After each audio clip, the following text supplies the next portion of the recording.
I've been with my company now for a good amount of time. I'd say probably about 6 years now. Thanks to the amount of time I've put in, I have seniority over the other associates. Not to mention, I have a lot more training and credentials under my belt than they do. The company recently picked up a new contract for some kind of big government office building. Where it's located is rather strange for it to be a government office building.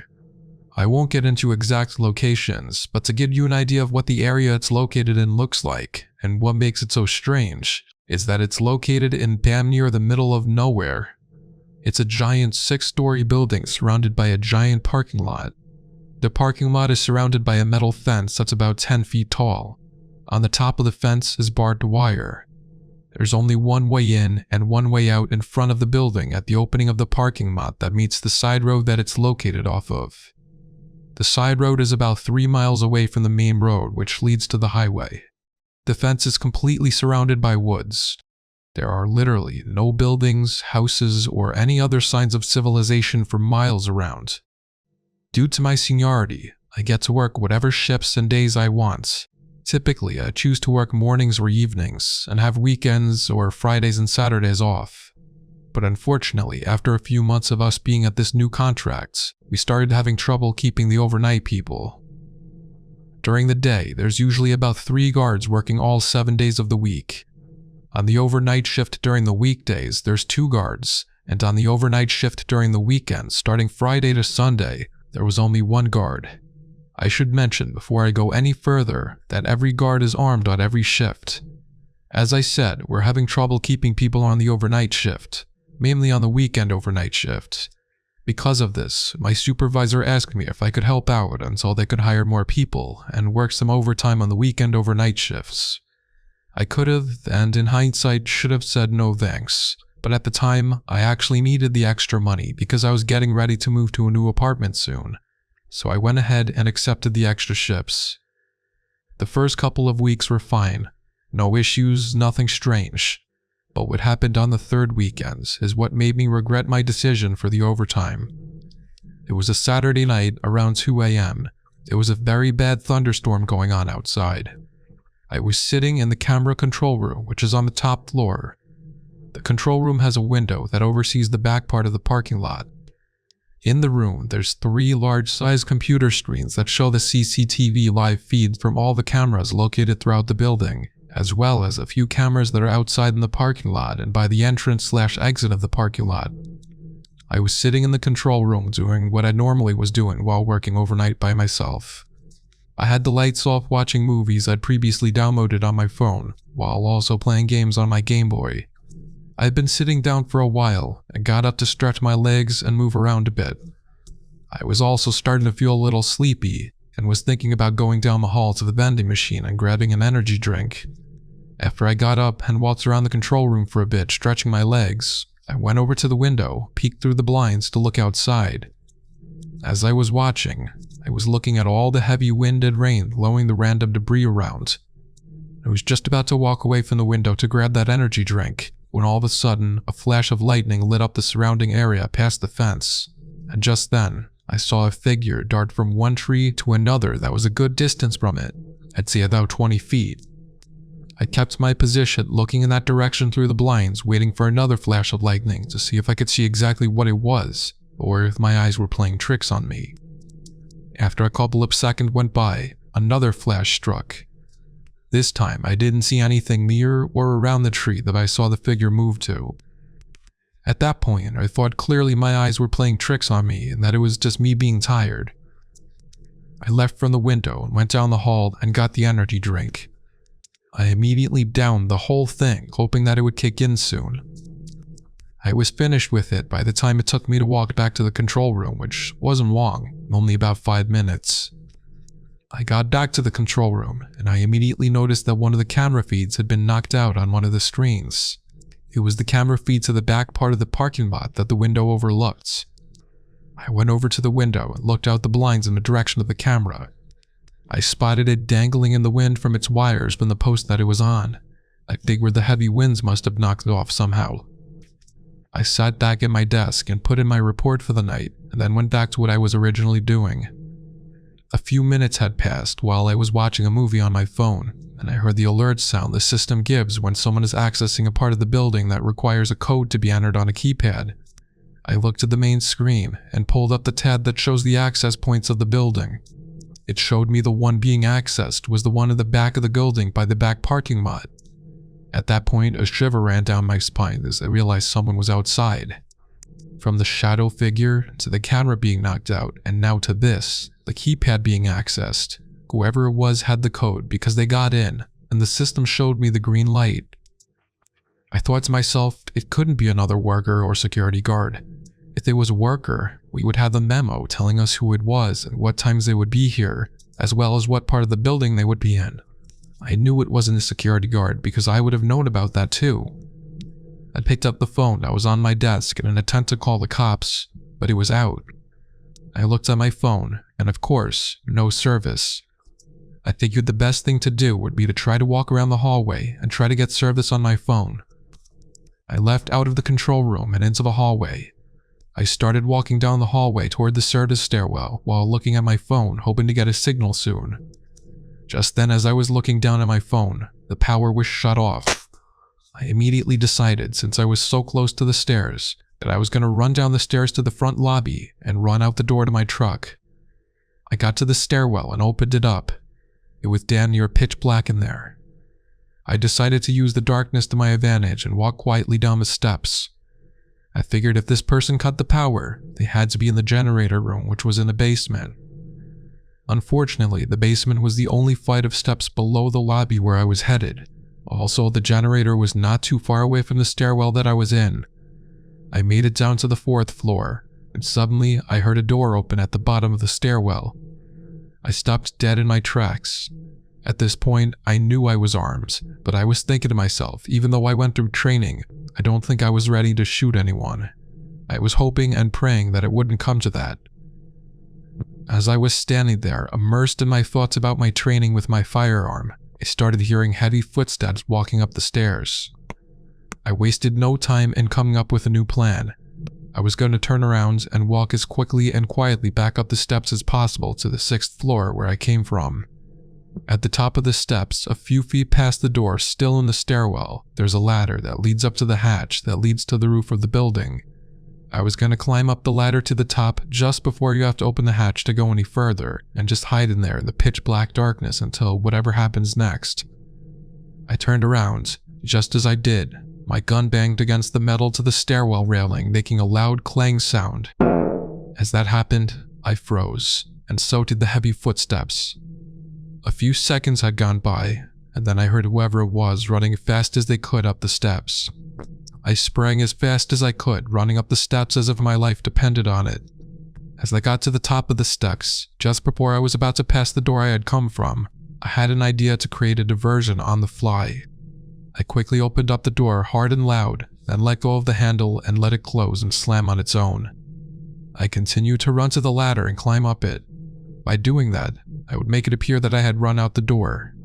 With only seconds to spare, I made it up the ladder. The man, distracted by the door tactic, opened it without even looking in my direction. He ran into the hall, the heavy door closing behind him. That's when I saw my chance. I leapt down from the ladder, only about 10 feet high, landing with a loud thud as my feet hit the floor. I bolted for the stairs. The man must have heard the sound, because I had barely made it down one flight before I heard the door open again and his footsteps pounding down after me. Both of us were sprinting as fast as we could. I managed to stay one floor ahead of him the entire way. When I reached the lobby, luck was suddenly on my side. Behind me, I heard a loud crashing noise followed by a cry of pain. I wasn't certain, but I think the man had tripped and fallen on the stairs.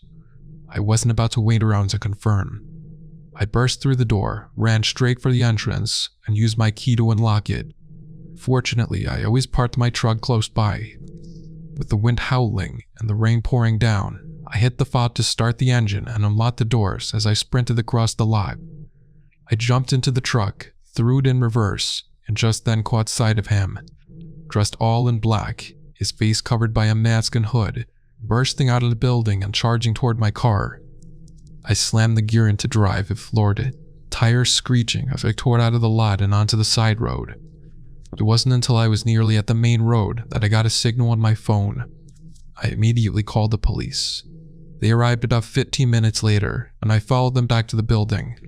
I told them everything, filling out reports for both them and my company. We searched the entire building and surrounding area, but found nothing. The scariest part came when they checked the stairwell. Apparently, when the man had fallen, he dropped something. The police recovered a fully loaded, unregistered, semi-automatic handgun. To this day, no one knows why someone would have broken into that building. There was nothing particularly special about it, except that it was government property. Whatever the case, I'm just thankful that luck was on my side that night. I used to work nights as a security guard in a medium-sized corporate office building in New Jersey, and for the most part the nights were boring, quiet, and uneventful, which is why what happened one night has stuck with me so vividly for years. It started around midnight, after the last employees had left the building and the lobby was empty except for me, just me and the glow of the security monitors. My job was simple: check cameras, make a couple of patrol rounds, log any incidents, and mostly just sit and watch for anything unusual. That night, I was going through my usual routine, scanning the screens for the elevators, the hallways, and the underground parking garage, when I noticed a figure moving between the cars on the lower garage feed, which immediately caught my attention because the lot should have been completely empty at this hour. Only people with 24-hour access could get in, and I knew no one had it at that moment. At first I thought it might have been one of the late shift IT guys, or maybe a cleaning crew member, but it didn't make sense, since cleaning crews had left hours before and the guy wasn't carrying any equipment or wearing a uniform. He was wearing a long dark coat that looked a little oversized, and he wasn't heading to any particular car or toward the exit. He just moved slowly, weaving around the rows like he was inspecting the area or making sure no one was around, and something about the way he moved gave me the chills. I couldn't put my finger on it, but it was off. I called the supervisor and explained what I was seeing, and he told me to stay at my post and keep an eye on the cameras, which I did, but my gut told me I needed to check it in person. So I grabbed my flashlight and headed down to the garage. The elevator ride was long, slow, and every floor that passed seemed to echo in the shaft, making me more on edge than I cared to admit. When the doors opened on the garage level, I scanned the lot with my flashlight, and it was empty, completely quiet, the kind of quiet that presses against your ears and makes every little creak of the building sound huge. I called out, "Hello, security here," but the echo returned empty, and I didn't hear any reply. I walked slowly down the rows of cars, shining a light into every dark corner, every space between vehicles, but there was nothing there. Not a single shadow, not a single person. My pulse was racing, and I started to doubt myself, thinking maybe the camera was malfunctioning, or maybe it had picked up a shadow that wasn't really there. So I went back upstairs to the lobby, trying to shake it off. But as soon as I sat back down and looked at the garage feed again, there he was, standing in the exact same spot, as if he hadn't moved since I'd been there. And now my stomach dropped, because I knew I had just been there, and there was no way he could have gotten back into the same spot unnoticed unless he had been watching me, or worse, waiting for me. I radioed my supervisor again, telling him I was going to keep watching the cameras, and he told me not to approach him unless absolutely necessary, which was easier said than done because I couldn't stop staring at him, and my mind was already running through every possible scenario. For the next 20 minutes, I watched him wander slowly toward the stairwell that led to the upper floors. He moved carefully, pausing, looking over his shoulder like he was checking for someone, and then disappeared from the camera just before reaching the door, which made my stomach knot. I checked every other feed, hallways, elevator lobbies, even the rooftop access, and there was nothing. No trace of him at all, which only made me feel worse because it was impossible for him to vanish that fast, and it gave me the sinking feeling that he had access to the building somehow, or he was hiding in a way that I couldn't see. I stayed at my desk, heart pounding, until the elevator dinged and opened in the lobby. Nobody was inside, but on the polished floor, I noticed wet footprints leading from the elevator out into the main lobby. Bare feet, which was wrong on so many levels because it was freezing outside, and he would have had to take his shoes off just to wander barefoot. I froze in my tracks, realizing that if he was inside the building now, he could be anywhere, and every Almat's office or storage room was a potential hiding spot. I called the local off-site patrol for backup and debated locking myself in the lobby, but something in me told me I needed to do a patrol and confirm the situation, which in retrospect was probably a mistake. I took the elevator to the 5th floor and started walking the hallway slowly, flashlight in hand, scanning every office door, checking for movement. Every creak of the building made me jump. Halfway down the hall, I saw one of the office doors slightly ajar, which shouldn't have been possible because it was always locked at night. I pushed it open with my flashlight, peering inside, but the room was empty except for a sleeping computer monitor and a chair pushed in under the desk. Nothing else. I stepped out into the hall again and froze because I heard the sound of footsteps on the tile behind me. Not mine. Heavy, wet, and uneven, moving fast towards me. My heart leapt into my throat, and I swung my flashlight around the hall, catching a glimpse of the dark coat at the end of the hallway. He wasn't running, but he was walking fast with a purpose, and it hit me that he had been following me the entire time, hiding just out of sight whenever I checked the cameras. I bolted, sprinting down the hall toward the stairwell, barely noticing the handrail slamming against my arm as I rushed past. The footsteps followed, close enough that I could hear them clearly now, echoing in the hall. And I realized I had no idea how he had gotten inside, no idea what he wanted, and the panic was almost suffocating. I dove into the stairwell, sliding down a few steps, and slammed the door behind me as the footsteps thundered on the floor above. Then they stopped abruptly, and I sat there shaking for several minutes, trying to catch my breath and convincing myself I had imagined it. But the sound of my own breathing and the echo of those steps made me feel insane.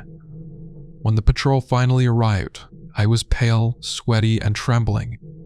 We walked the building together, floor by floor, room by room, and the garage was completely empty. No sign of the intruder, no footprints, nothing. And when we checked the cameras, the footage from the time he appeared had been overridden or corrupted, leaving a gap in the recording that made my skin crawl even more. I quit that job within a month, partly because of the fear, and partly because I couldn't handle walking hallways alone anymore, especially when the garage was empty and the wind outside made the building creak, because every shadow and every noise reminded me of him walking behind me, just out of sight, waiting. Even years later, I get anxious in parking garages or office buildings at night, and I still check over my shoulder more than I should, thinking I might see that long coat rounding a corner, hearing those wet footsteps behind me again. And I know that what I experienced wasn't supernatural. It wasn't a faceless ghost or a phantom. It was a real person, a stalker, and the thought that he had been inside that building following me, hiding just out of view, and that I might never know how he got in or what he wanted, is something that still haunts me every time I think about that night. This happened to me a few days ago. As a matter of fact, it was my first night of training as a mobile security guard. Before I tell you my story, just want to clarify that a mobile security guard is primarily a security guard that drives around in the vehicle and does site visitation where the client needs security. In this case, it's the GTA of Toronto, but this incident took place at a nearby pharmacy/medical clinic in Mississauga. It was my first night as a trainee, and my supervisor was a nice person, showing me around on how to conduct patrols, write reports, disarm fire alarms, etc. Usually, if an alarm occurs, dispatch notifies us through the radio and asks us to attend the site where the alarm is happening. However, we arrived at the medical clinic in Mississauga to conduct a regular perimeter patrol, which also meant there was no alarm. We arrived on the site around 1:15 a.m. to make sure everything was normal. But as we got out of the vehicle and approached the building, something was terribly wrong. For one, the underground parking garage was left open, and two, the front door of the building was busted open. My supervisor then said, how is this possible? If somebody broke in, the alarm should be on. I did not know how to react to this, as this was my first time at the site, and according to my supervisor, this was a new contract that the security company I work for got. We stepped in the building cautiously, but all of a sudden my supervisor says, "Look at the elevator, it's going up at different levels." Sure enough, he was not kidding, as the elevator was moving from G1, 2, 3, and stopped at level 4, which was the very top. I asked my supervisor if he thinks someone was in here. He immediately nods and pulls out his baton. At that very moment, I was feeling sick to my stomach and started breathing heavily. At that point, I hated my job and did not want to be there. We immediately went inside the elevator and went straight to the top level. I was getting a bad feeling, and some adrenaline was rushing through my body before the elevator door was about to open. As we were going up each level, I was thinking to myself, like, what if something happens, or whoever this person or thing is, might not leave without a fight, and possibly even charge at us as the elevator door opens. However, luckily as we arrived at the 4th floor, no one was in front of us, but it was extremely dark. Therefore, we turned on the lights and started investigating the rooms of that floor. My supervisor told me to stick with him, as even he was feeling uncomfortable. He said, I quote, "Make sure you stick with me and get ready to bust this f." Luckily no one was there, so we were very shocked and didn't know what was happening, until we heard footsteps going down the stairwell. My supervisor and I were about to open the door to the stairs and chase whoever it was inside.